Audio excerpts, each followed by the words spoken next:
All right, ladies and gentlemen, we are back at it with a very special edition of the More to It podcast. I am the host, as usual, Jay Moore with Hail Varsity Magazine, hailvarsity.com, and we are in the great metropolis of Dakota City, Nebraska today.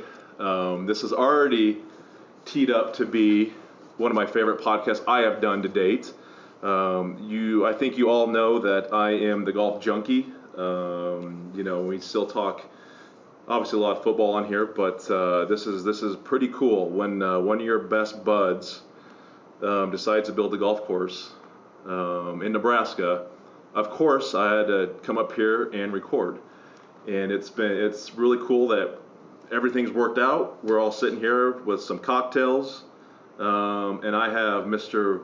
Will Andersen, Mr. Rob Collins, and Mr. Tad King join us here with King Collins, who is obviously doing Will's golf course here in Homer, Nebraska, if that's where it specifically is going down, with Landman.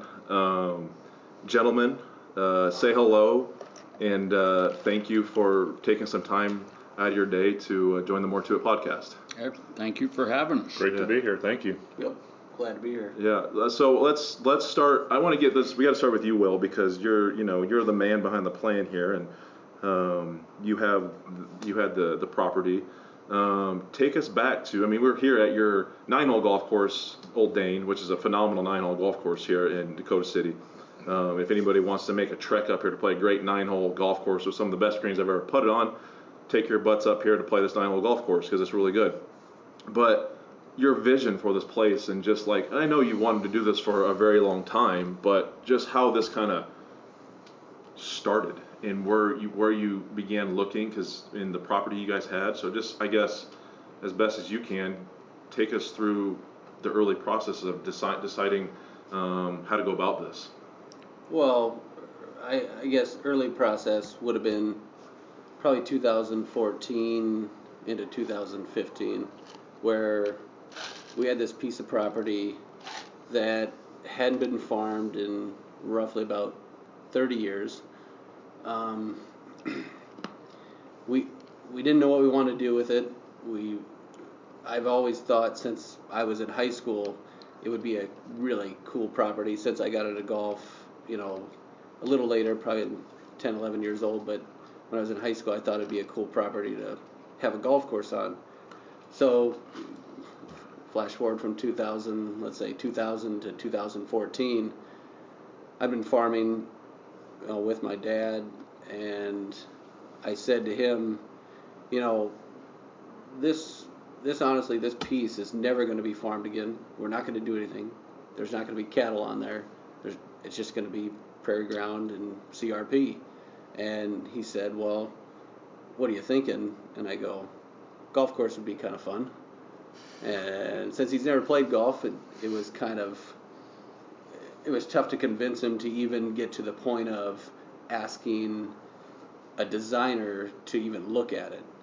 So really from that point, I got a hold of Scott Miller in 2015, met him in Scottsdale, and the ball pretty much got rolling from there. Yes, it had some up and downs. It really wasn't going anywhere. Probably 16, 17, we had problems on the farm in 18. We really weren't doing much with it, but we were asking people. It probably wasn't going to happen, really, I felt, after 2018, but it was just either this year or no year. So that's kind of where it started, to where we got to the point where Rob and Tad come in. Yeah, but I know just from knowing you and playing a lot of golf with you, but you've contacted multiple people. I know you brought in David McCoy Kidd, who's done proper golf courses out at Bandon Dunes, and that was what he recommended, was building something completely not even close to where Landman's being done right now, correct? Yeah, it's about 6-7 miles away, down right on the Missouri River. So completely different topography, completely different soils, sand to silty loam. But he just thought minimalism, that's where the golf industry was going. that's what he wanted to do, and so he pushed us down to that property. But really, in the end, I'm not going to say I didn't take it serious, but we never even considered that. The reason why that was brought up was he wanted to do it, and that's the only reason I brought up to Rob and Tad, just to show them that property. And crazy enough, that property has come into effect into ours because we're mining the sand out of it now. So, yeah. I mean, I talked to him. We talked to the Fazio design group. Emailed the Tiger Woods design group, but How'd that go? They didn't care about us. But other than that, I threw out emails to a lot of different firms, and most of them didn't respond. The majority of them didn't respond. But some of them just said something nice, and then that was it. So Interesting. So I know in this process, Landman was not the first name you guys were thinking about. You guys had another name that I think it was your dad's idea, because you thought if you do this, it was gonna this is where you guys were gonna go. Well, it was his idea, but then when it came to where we were going to really build a golf course, that name was never going to happen. So yeah, he said, yeah, let's build a golf course. We'll just call it Broke Farms because we're going to be broke.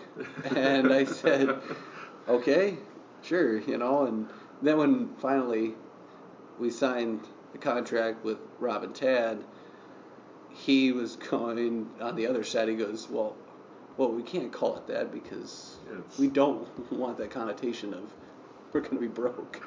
So, and you never want to hear that in farming. Yeah. How? I mean, before I get to Rob and Tad here, how did I know you have Old Dane, you have a Danish background, Landman come and give people the origination of the name and the history it means to your family? Well, yeah, I mean, definitely huge Danish background. Granted, though, 23andMe showed me that I was more German and British, but I guess I still am 19% Danish. But my dad is extremely Danish, and everything that he knows, and from when his grandfather, I guess, came over back in the early 1900s, yeah, that's pretty much, that's all he talks about is the old farm back in Denmark. All the cousins that he had, and Per still comes over to this day just to see us once a year from, well, his side of the family. But for the Danish background, it's tough for me to really speak about it because I didn't know a lot that my dad knew, just because of Grandpa Carl, or great-grandpa Carl for me. I didn't know him, but he always talked about when he moved over here, he called that area the Danish Alps, and it was what he considered Denmark's Alps, which they're really not there. But and that's why it would be a state park just over about 2 miles away is called the Danish Alps because my dad got a name at that. That's cool. So nice. So you're emailing people going, so now I can transition into Rob and Tad here, King Collins, and so you get go ahead, whoever wants to go first here. You get an email from Will.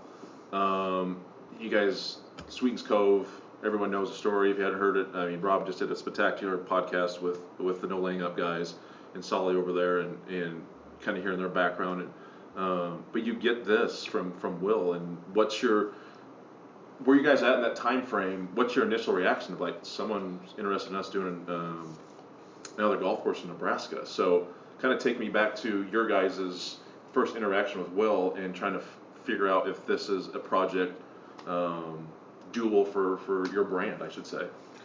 Well, all the whenever you email King Collins, if you email the info address that's on our website, it comes to my email. So I was the first one of us to see it, and I remember where I was sitting when I got it. I was on our couch in my living room, and I'm like, oh, this is interesting. We've got an inquiry about a course in Nebraska, and this was in spring of 2019, so a little over a year ago. And at that point in time, we were fortunate to have received quite a bit of publicity about Sweetens Cove, and inquiries were increasing, and we kind of had 6 or 10 irons in the fire, I guess you could say, and in the golf industry, you probably get about a 10% conversion rate, or maybe even lower, something where you get approached and then it actually turns into a project. But it struck me right off the bat the way Will wrote his email, and then our initial conversation, that this was very much of a real deal. I could tell in Will's voice that. He had talked to he mentioned he had talked to some other architects and things hadn't quite gone real well. And he mentioned actually that a couple places, hadn't really taken him seriously. And I thought that really resonated with me because, I felt like, King Collins had struggled to build up our brand and our names, and we had gotten passed over for some stuff. And I had a little bit of a chip on my shoulder about that. And I felt like I kind of get where he's coming from. This is he wouldn't have said that if this wasn't real. And so I told Tad, I said, we got to get out here. And so Tad and I came out and we met Will and his friend CJ, who was the one who actually mentioned to Will, said, hey, why don't you guys email King Collins? Because you didn't know about Sweetens Cove, correct? I knew about it before, but I didn't know about Rob and Tad, like King Collins designed it. Got it. CJ had mentioned right. We should go to this place sometime, but that was just off of playing the golf course. That was it. Got it. Okay. Sorry, I didn't. No, that's great, but that's a good point. So what's funny is CJ was like, hey, why don't you reach out to these guys? And Will's like, okay, and he went on our website, and correct me if I'm wrong here, Will, but CJ was kind of like, what are you doing? I think y'all were out playing golf, and Will's like, I'm going to email him, like, right now? And and Will's like, well, yeah, and CJ's like, they're not going to respond to you, and then like 30 minutes later, I sent an email back, and Will's like, well, I'm talking to him tomorrow, or whatever. And so Will and I had a great talk, and we set up a date to come out here, and Will said, we've got 3 different ones we want you to look at, and the first one was Old Dane. Old Dane. Actually, we toured it by cart, and we were just honest with Will. It's like, we don't want to take money out of our pockets, but what you got here is perfect for the community. I mean, you could blow it up, but you won't get a return, and it is what it is. It's great. So, that was that, and then Will wanted us to go down to the river and look at that parcel, and it'd been a really wet winter and spring, and the water was up. The river was almost over the levees, and the groundwater you could see. There were lakes from the groundwater. Yeah, I mean it was record-setting. It was 100-year type floods. It was last spring. So we were looking at it and just scratching our heads. It's like, put golf here, you'd have to raise the whole thing 6-8 feet, and there's really nothing special about that. It would cost an enormous amount of money to do it, and all you'd have is a vista of the river, which gets a little old after a while. And he kept pointing up to the bluffs up there, and they were 5-6 miles away, but you could tell up there was a lot of movement from 5 miles away. And so I remember Rob and I just kept going, well let's get up there. Let's go. It was more you saying that. It wasn't Rob. You kept on asking. Yeah. It was me. I was like, I've seen enough of this. Yeah. This is a flooded out mess. Let's go up top. I want to see it up top.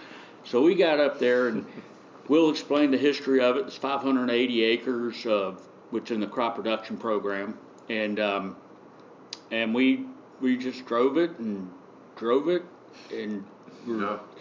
we got to where number 12 tees is now, and looked around, and Rob and I looked at each other, and our jaws were just damn near on the ground, and we're like, wow, what an opportunity to have this piece of land and to potentially put a golf course on this. Yeah, he gave me a tour. I mean, we went before. He's like, you got to see the golf course before we do this. I'm like, yeah. And I stood there. I'm like, this is by 12. This is 156 yard par 3. I'm just like, holy shit. Like I got like that good. Almost like a little.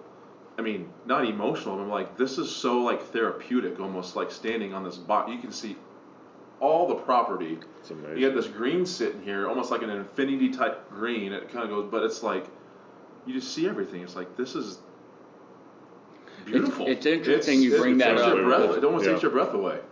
We toured the courts this morning, for a variety of reasons, but we wound up at number 12. And 12 tees we're going to raise just a little bit so you can look down. But while we were standing there, we're like, how many holes can you see from here? So we just went and started counting each one of them. And we called it 12 for 12. Yes, yeah, 12 From holes. number 12 tees, you can see 12 golf holes.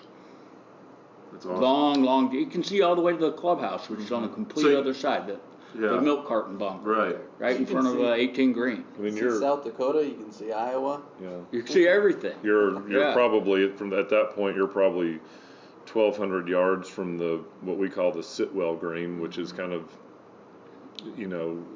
27,000 square feet of just cascading. Wow, it's awesome. It's really cool. Great bunkering around it, and it's going to be quite a scene when that's all grassed out and there's sand in the bunkers. Yeah. So he finally gets you that property, and I'm going to steal your quote from when you were on Knowing Up, and you said this property was like, correct me if I'm wrong, Shinnecock Sandhills had a baby, but this baby had LSD in its milk. That's right. Yes, exactly. I mean, it's undulating. It's a huge. It was a great comment, but it's like, so you guys see this. You see the Old Dane property. You see the property by the river, and you finally get taken up to this where the golf course is going to happen. And I mean, it's just crazy because you can just to get my directions right here. Just to the east, it's super flat. But sudden, the west is just like it's rolling hills. It's completely different. It's really different. It's just a rare. It's a rare. Extremely rare. It's an amazing piece of property. We weren't. Loam. Yeah, it's great soils. I mean, we just weren't. We weren't daunted by it. I mean, I think some of the other people who had come out got a little intimidated by it because of the scope of work and how much earth it would take to put a really great golf course out there. But we saw the opportunities, and we knew it would take a lot of work. But in the end, our goal, while this is more of a maximalist project in terms of earth moving, our goal is for it to, in the end, look like a minimalist job. This golf course was just draped over the natural terrain, and to our team's credit, they've done an incredible job thus far putting the landforms in place where once this thing's grassed out, you won't be able to tell where nature ended and the hand of man started. And that's that goes back to an old McKinsey quote about the goal of golf architecture is to blur that line and not know where one started and one ended, and so we're trying to build golf holes that just kind of seamlessly blend into this environment, and the scale out there too it's unbelievable. I mean, you have a D8, which is a gigantic bulldozer going across the property, and if you're 400 or 500 yards away from it, it looks like a Tonka toy going down the side of a hill. Or, I was walking down 15 fairway the other day, and we've got a great shaper in here named Jeff Bradley doing our bunkering, and Jeff had built this bunker maybe like 100 yards short of 15 green that back from the landing area looked like it was maybe 5 or 6 feet deep or something, and then you get up to it and it's like 10 feet deep. It's like, oh my God, this place.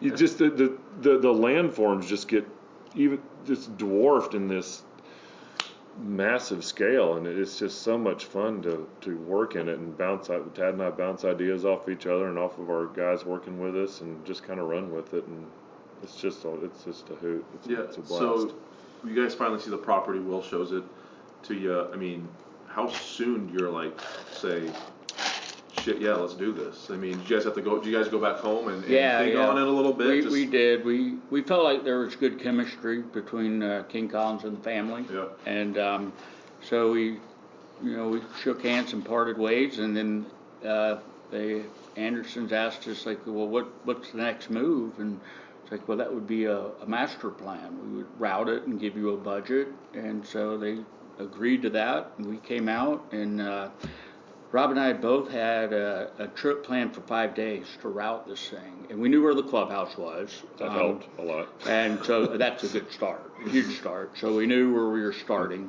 and finishing.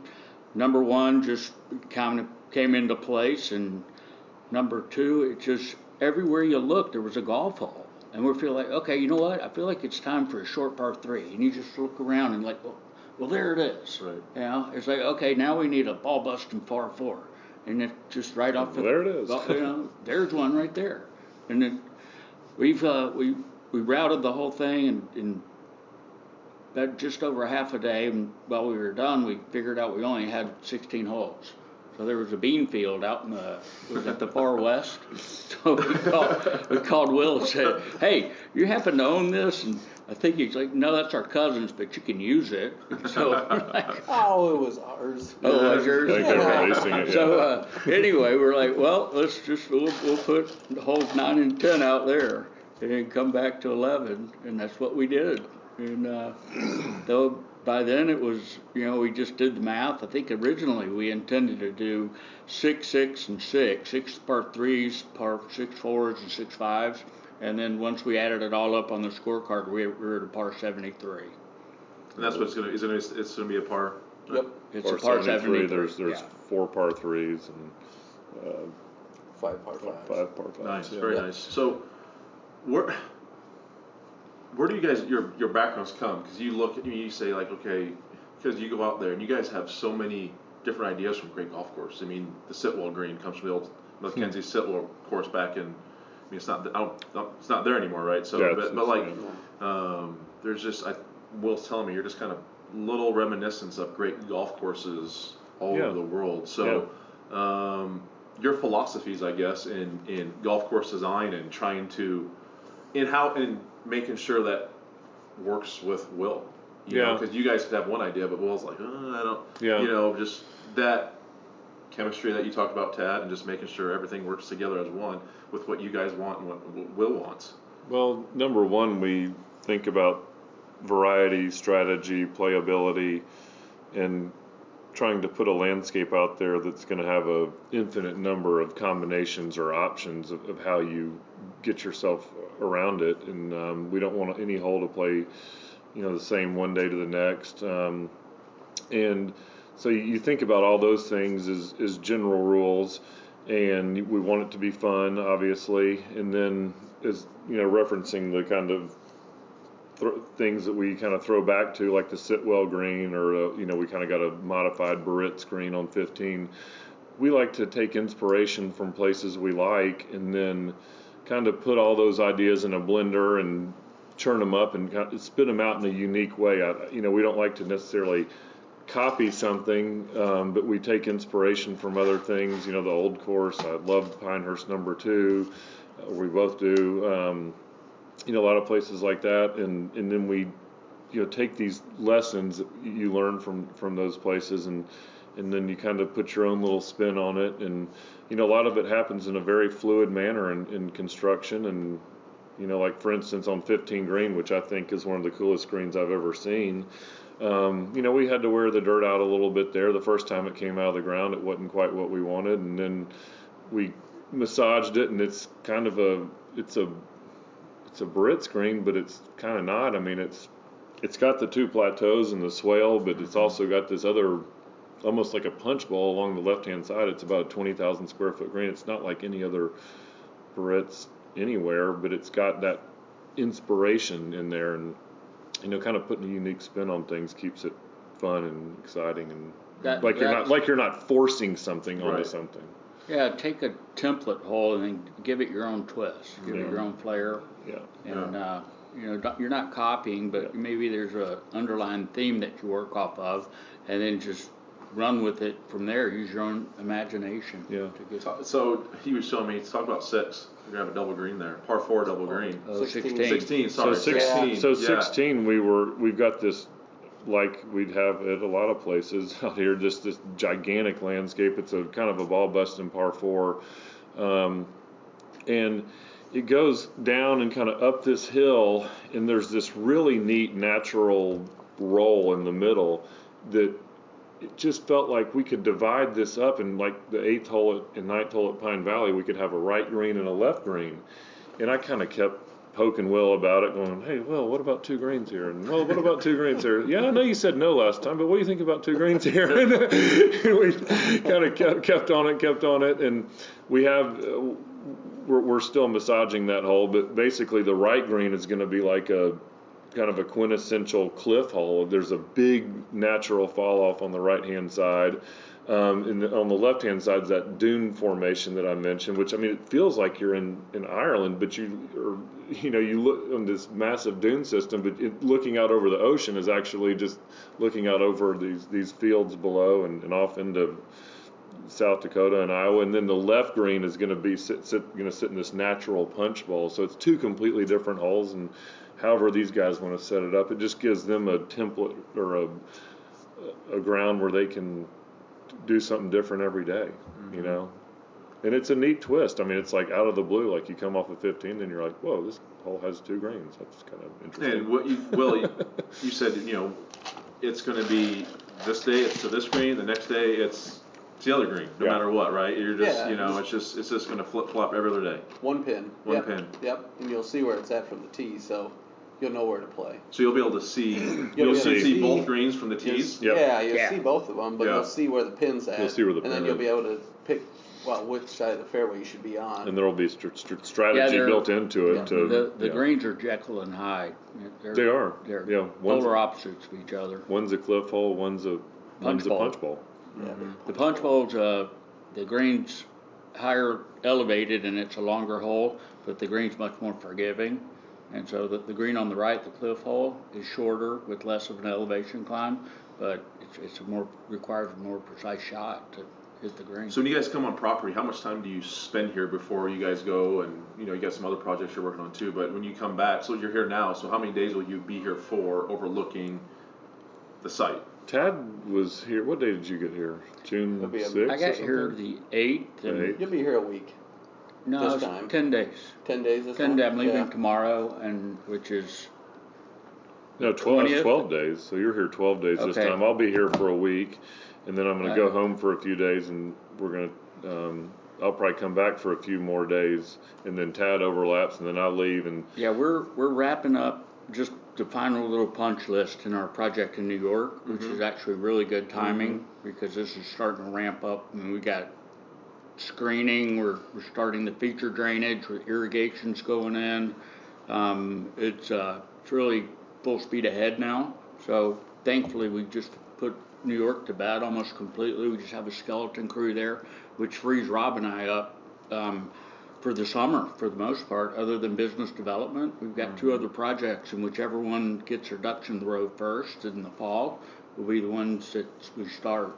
And then we've made a firm commitment, King Collins has, to take no more than 2 projects at a time concurrently, because you simply lose quality. There's not enough talented people out there to it's the truth to pull it off. Well, it's always funny. It's you go play a Nicklaus designed course, but Nicklaus probably is never on foot of this property, or unless it's signature, he does not step foot on. Or certain, you just go to some places. It's like, but yeah, no, I mean we're very hands-on. Let's just say that. Yeah, we make a point of being here a lot. I mean, there will basically be a King Collins presence on site. 80% for of the time. For all but 2 or 3 days in June. Like I'm leaving, and then Tad's coming back a day or 2 later, and then I'm going to come back, and then Tad's going to go, and and then we'll both be here together. And then when we have families too. I mean, there's family commitments. I've got I can't wait to get my daughter off to camp. She's excited about that around July 4th, so I'm going to do that. And you should try to sell your Audi right now. I'm going to try to do that. Yeah. And I'm going to talk to you about it. Like over the podcast. Actually, a good idea. Anybody need an A4 with a broke camshaft? Yeah. And Will and I are going to have a discussion about another automobile. Oh yeah, he has enough of them. Well, you think? Yeah, geez. He's using the yellow M3 right now. Oh, nice. Yeah. It's been down to Tennessee and back. Been down to Tennessee and back. Awesome. Yeah, so Will pulls up here. I made him an Old Dane. He picks me up in this Hummer that if I was another inch tall, I don't know if I could fit it. No, I couldn't fit. I mean, I was squeezed in there. We're going over some of those You're tall. mountains and hills. I mean, Well, I mean, Rob, I'm 6'5". You're got to be 6'5", 6'6" Yeah, too. So 6'6", I mean, you've never fit in it. Yeah. You're talking about the white Hummer? The white Yeah. Hummer. Yeah. Did you go in that? Actually, you drove I did. it. No, I didn't drive it. I rode in it one day with Bryce when we went out there. yeah, It was when we went up Really? to look at the They were routing. big. No, and I took him up in the white Hummer today. That's so funny. And Yeah. I'm looking over at Jay, and his knees like, are just like, yeah. I'm like, Yeah. well, careful these Yeah. these mountains. So this is a question in my mind. How does one for you guys get started in golf architecture? What's I guess your guys' background to become King Collins? I needed a summer. I went to University of Georgia, and I needed a summer job after my first year of college. And my dad's buddy had just had a golf course built that he was owning and operating, and it was grassed out, but it wasn't open. And so my dad said, call Gene and see if he'll give you a job. And he called me Tadpoley. I've known Gene my whole life. He's like, hell, goddamn Tadpoley, come work for me. And so I did, and it kind of became a comfort zone. And after college, I went to moved to Telluride because I really didn't know what I wanted to do. And I worked on the course there, and they filled in some wetlands without a 404 permit, and so they had to get a golf course contractor come in and restore them all. And I worked closely with him, and he invited me to come on board with his company, which I did. And so that got me into the construction side of golf. And then I met my, now ex-wife out in Telluride, and long story short, she didn't want to live out there, so we moved to Naples, Florida, and I hit the heyday in Naples in 2003 where they're building so many golf courses annually. So I just got an enormous amount of experience, and it just so happens that Rob and I wound up in 2005 on the same project, and that's where we met. And there was a dysfunction between the client, the contractor, and the design firm. Rob was with Gary Player Design. He was a site guy on site every day, and we're both from the South, and so we just had a natural there was charisma between the two of us. And We were very attracted to one another. yeah. what is going on? Yeah, so we hit it off, and we kept noticing the dysfunction, and that no one except for the design firm cared about good golf. The contractor just wanted to make money, and the client was kind of confused about everything. So we're like, we've got enough on our own where we don't need the contractor. We'll just design it and build it ourselves. And it was in Acraba on Tamiami Trail with our wives and our first daughter. The four of us were all sitting there. I guess it was 6 of us. And right then and there, we came up with King Collins Golf Design, and we just decided we were rolled going off to the design tongue them and build what we designed. Yep. So was Total artistic control and Yeah, we cut out the middleman. Love it. Well, I will say, on that side of it, for our sake, if you're saying, design, build, we can literally talk to these guys firsthand, and we talk to the guys that are on the job. And, we can tell them what we're thinking. They tell us what they're thinking. It's just pretty much a good, flow that we King have Collins going likes right to now. consider our client a teammate and a partner. we basically Everything's partner with transparent. our clients. Once we've mutually agreed on the fees for King Collins, they don't change if it takes 6 months or 16 months. So there's no change orders, and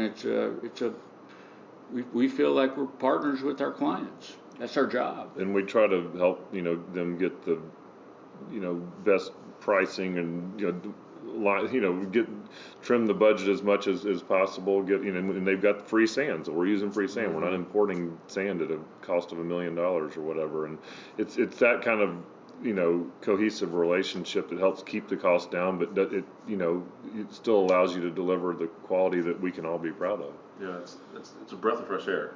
Well, It is. It really is. On every side of this, the irrigation company, Winterberry, has been helping us out. We were supposed to do the trenching for the main line, but they said they'll just go ahead and do it, even though we signed the contract to say we would do that for them.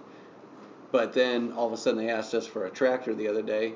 We just pull them up a tractor and they're good to go. Well, it helps when you're a farmer and you farm we a lot have, of land here. Yeah. They got You have a all lot the of equipment. Yeah, Well, that's the thing. thing is every client's different, and like these guys are farmers, so they have a bunch of things that you can help out. And we had our first client was a concrete manufacturing company. They owned mountains of sand and So we got equipment, sand. and so we got Yeah. free sand. It's like a lot of times clients have ways to help drive costs down and make things efficient. And if you're on the same team, then you take can advantage. utilize You can it. utilize those relationships to make life better for everyone. So a lot, I always the title of my podcast is more to it. And when I have guys who play football at Nebraska, and guys who played many years professionally, very very successful, I always ask, times where things were hard and you didn't know, like, is this you can be able to overcome the obstacles or hurdles. And I got to ask you guys, so like, and I know where you're going to go, but I want to set this up because I've heard multiple podcasts with you guys. Times with King Collins and with Sweet and Cove, and it wasn't going exactly how you wanted, but where you guys are now. But was that time like, shit, I don't know if this is going to work out. And it's just kind of how the world works. I think every successful person comes to that time in their life where they say, damn, like, I need something to happen tomorrow, otherwise I got to find. I did it in my career with football. I did it, and whether any successful person has that time where they say, shit, I got to figure something out here quick. Something needs to happen quick, otherwise I got to start thinking about something different. Then something happens. Yeah. What was that time frame like for you guys to get to where you are now? Well, I mean, it's been a long struggle for 2014. Yeah, a long struggle for both of us. Yeah. The opening after we completed grassing. This is at Sweet The and family Cove. washed their hands of the golf course, literally.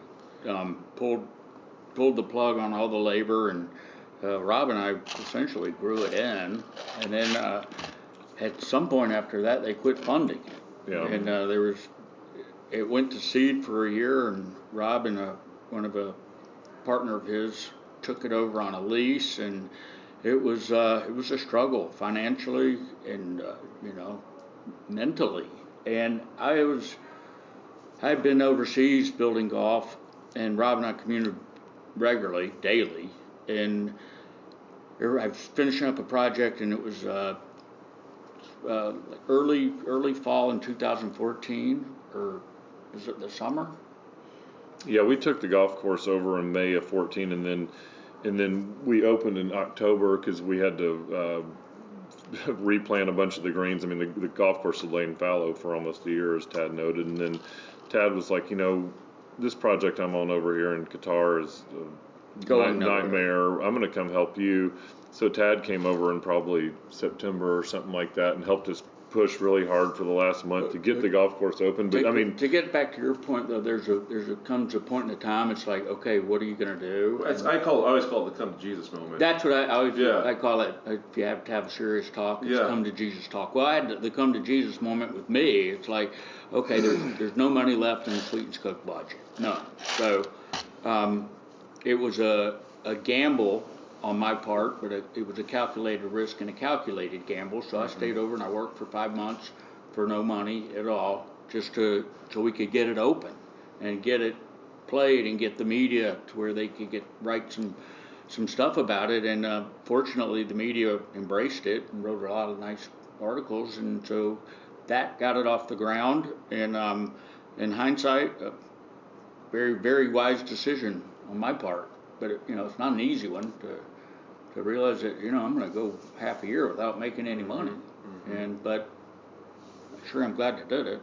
Yeah, I mean but you follow your heart always tells you something. You have that passion, and you have the passion for something. You're always willing to work through those shitty times. Yeah. I mean, that's what's you don't have the passion for it, then you're looking for something else. Yeah. So that's the beauty of it. I can just the passion you guys have for the golf course business, and it's just what you guys done with Will's place. I cannot wait for this to get some grass growing and get this thing open. I mean, it's going to be. We're thrilled. I mean, every day I go out there, I just get more and more excited. We're just getting warmed up. We there's build golf different from the signature groups, with the turnkey contractors. They'll pay a a high dollar lead shaper, and he'll rough in the golf hole, and then he gets shipped out. And so by the time you drain it and you irrigate it and you drive trucks all over it to put this mix in the greens, it loses its character, and it's hard to get it back unless you have really talented people. And our mantra with golf is to never turn it over to somebody that is less talented until the final person touches it and says it's ready for grass. So every step of the way, we like to turn it up. Instead of having it at its best when it's rough shaped, after you drain it, you clean up the drainage and you give it a little more love. After the irrigation goes in, it's another opportunity to tidy it up and give it a little more love. And then it just keeps going better and better until it's grassed. Awesome. Like 18 and 1, I mean, you can see it. I mean, they're basically finished golf holes. Same with 17, but Tad and I talk all the time about different adjustments we can make to just make them better. And 18 and 1 and 17 are all great holes as they are now, but they're going to be better when they're done because we're going to continue to refine them in the little details that take it, really take it over the edge into something that's really spectacular. And that you just keep grinding on those little details. And I always say that a golf course is a summation of literally millions of tiny details. Some are so minuscule that you almost would never notice them, but our philosophy is that you never turn your back on any one detail, even if it's the seemingly smallest detail isolated on its own, because that little detail on its own isn't going to make or break the golf course. But if you make a habit of turning your back on details and just saying, oh, it's fine, that's fine, whatever, the sum of the details, that can really make a big impact and bring down quality. It turns good into great. Conversely, if you care about all the tiny little details, then it gets elevated, and then the end result of like this ultra detailed golf course across a landscape like what Will's family has. I mean, it gives me goosebumps right now even thinking about it. It's insane. I mean, it's going to be unbelievable. That's going to be great. Will, now give us timeline now for your, granted, no setbacks or anything else, but time frame for Landman to get open, and your plan, your vision for what this golf course, this club, if you will call it, what you want. Just to let the listeners know that this is going to be accessible to everyone. Yeah, I mean, it's called Landmand Golf Club. There will be members. Most likely it's still going to stick at that 100 membership. But it's just going to be accessible to the public. That's all I really want. I want people to play it. I want people to have fun on it. When I grew up playing Floyd and Green Valley and Sioux City, which are two municipalities here in Sioux City, Iowa, and I never understood why you couldn't play a private golf course like Sioux City Country Club in Dakota Dunes.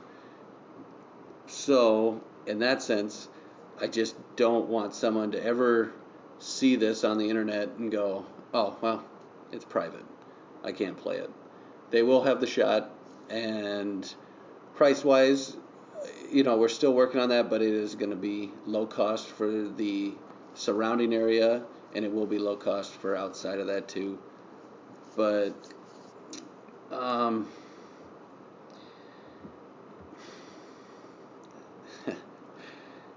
it's interesting to say, building this golf course, I've learned through the last 6 to 7 months, a lot goes into it, a lot of hard work, a lot of sweat, and I still, on the other side of this, am coming out saying I want a public, accessible golf course that's amazing that no one has ever seen in their whole life.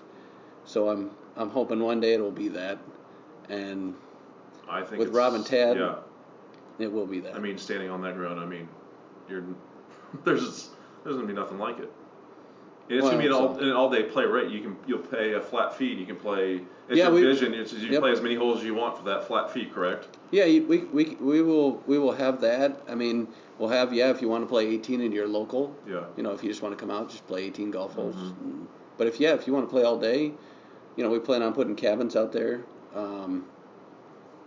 But yeah, just a public golf course is what we're gonna have, and that's what I want.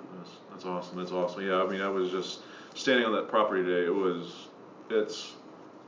I've been fortunate enough to play, Sand Hills many times and Prairie Clubs in Valentine and Dismal Rivers here, and play, some really good golf courses in the Monterey area, and but yeah, I've never seen anything like it. It's just dirt, and you're just like, holy smokes, it's just dirt right now, and you're just like, damn, this is gonna be. I mean, it's gonna be cool. So I always end my podcast here. We've been going for 45 minutes, but I gotta do my fun 3 and out with 3 guys here. I've never done it with 3 guys, so I just have fun questions with you guys. Yep. We'll start with Will, and we'll go here. Will, Rob, then Tad. Favorite movie? Will go. Caddyshack. Okay, that's a good one. Rob. Oh boy, my favorite modern movie is probably No Country for Old Men. That's a good one. And as a kid, I loved Raiders of the Lost Ark probably more than I've ever loved a movie We get ever 2 before. movies. You one. said one, but I'm Jeez, can I go back? I'm massaging. I'm going modern and less modern. Tad, you got a favorite movie? I'm demented, so Pulp Fiction. Okay. Hey, That's a great movie. that's a great movie. It's a great awesome. movie. So this is my favorite question I always ask. I love this question.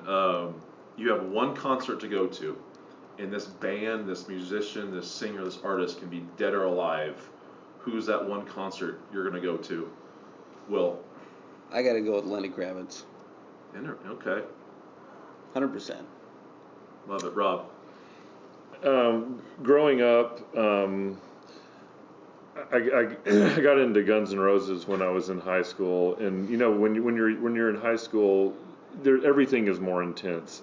Just like I never loved a movie more than I loved Raiders of the Lost Ark when I was 8 years old. I've never loved a band more than I loved Guns N' Roses when I was 16, and I would love to go back in time and go to their show in 1988 at the Ritz in New York on the Appetite Tour. It was just absolute prime Guns N' Roses when they were at the height of their powers, with the stack of Marshall amps behind them, and Axl in his leather pants and all this, and Slash smoking a cigarette and playing Paradise City. I mean, it just, That's a good song. that would be the one show I wish I could go back in time and see. Who you got, Tad? The Beastie Boys, Nope. Licensed to Ill. I would have lost a lot of money if I would never guess Beastie Boys. Yeah. I've got a funny story about that. I've told Tad this before. I got into the Beastie Boys when I was 11 years old, when that album came out, and we used to sing all the songs before our baseball games and everything. And I was dying to go to see the Beastie Boys on the License to Ill tour. And we were on a family vacation. My parents were really cool. They were like, yeah, sure, you can go to that. And I'm like, sweet. And there was this article. I remember we were in Wilmington, North Carolina on a family vacation. My parents always read the newspaper, and there was this article about the Beastie Boys tour and how they had this 25-foot inflatable phallus on the side of the stage. And my mom's like, yeah, you're not going to that. And I'm like, what's a phallus? And she's like, Rob, it's a penis. I'm like, so? And so I didn't get to go to the Beastie Boys, but I would have liked that one too. Well, the Lenny Kravitz. Reason why? Well, he's by far my favorite artist. But I was going to California for school, and my mom drove me out there. And in Vegas, we stopped, and Lenny was there, and I go, "Can we go?" And she's like, "Yeah, we'll go get tickets." And it was sold out, and I was like, "Oh well, whatever, it doesn't matter."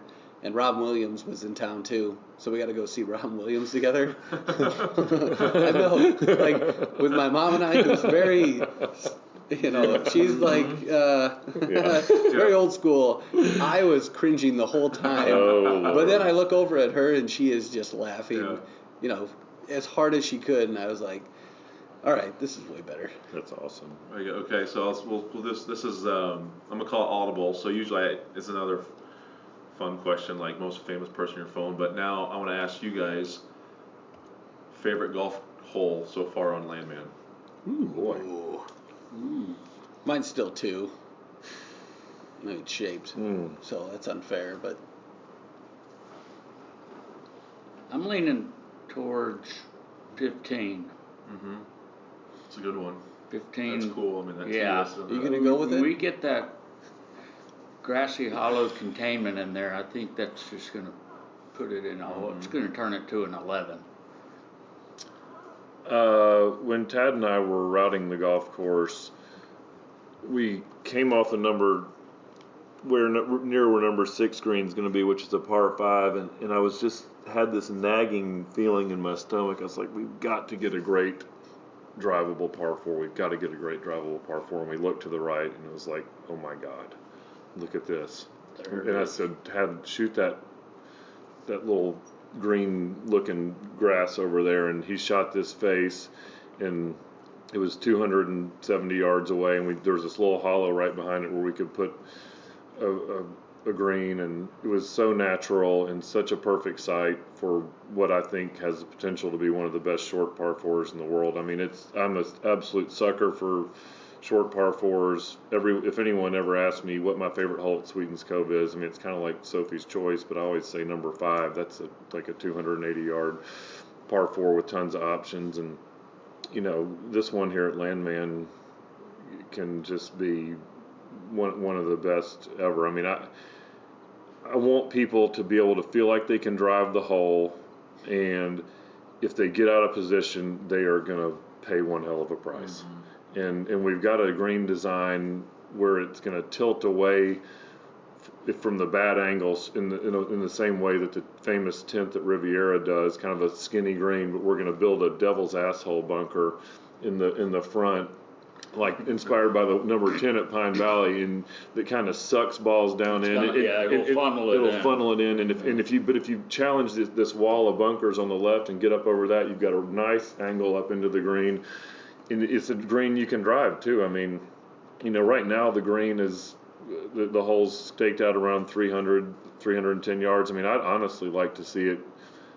I think it would be a better hole at 290 yards than 310 yards, because there's going to be more people pulling driver out. And when you pull a driver out on a hole like that, if you don't get in the right spot, you could walk away with a triple or quadruple bogey on a 290-yard hole and go, what in the world just happened? when your buddy drove the green and made an eagle. Right. So, and it's that dynamic and that push and pull that happens on short par 4s, where you're like this super close proximity of like disaster and heroism is like, that's my favorite mix, and 7 I think is going to have that. 12's my favorite. I mean, I'm a sucker for a good, not short. I mean, 156 isn't short by any means, but just a beautiful par 3. Yeah. Just sitting like that was. It's such a natural site. The thing about it is too. We came out to the property with Will the first time we ever saw it, and we on the tees, and I said, dear God, this is one of the coolest par 3 sites I've ever seen. It reminded me, the one at 11 at Shinnecock's a little uphill, but sits in this natural ridge, and I just thought 11 Shinnecock. It's like ours plays a little downhill, but it's just it's an unbelievable site for a green. Yeah, it's an unbelievable property. Gentlemen, I can't thank you enough for taking, an hour out of your day thank you on a for Friday. having us. And I know It's you fun. guys could probably be out on the golf course doing some things. And Will, thanks for having me out, buddy. I appreciate it. I cannot wait for this thing to get done and to get to everyone to see it. And the next thing we're going to work on is we'll get Peyton up here, and we'll get Frost up here. We'll get a little match hopefully, maybe our own little match, match here. Yeah, the 97. Yeah, rematch the National 97, 90, yeah, Go the Orange Vols. Bowl, you know. Oh, Go Big yeah. Red. Go What was Huskers. the score again? Yeah, 42 what? Yeah. It was a lot too little. That's what it was. Yeah, there we go. All right, well, that's it. This is, guys. This is one of my favorite ones we've done so far. So I hope you thoroughly enjoy it. Thanks to Will Andersen and King Collins and you guys joining us today. And that's it. Another More to It podcast. We'll talk to you guys next week.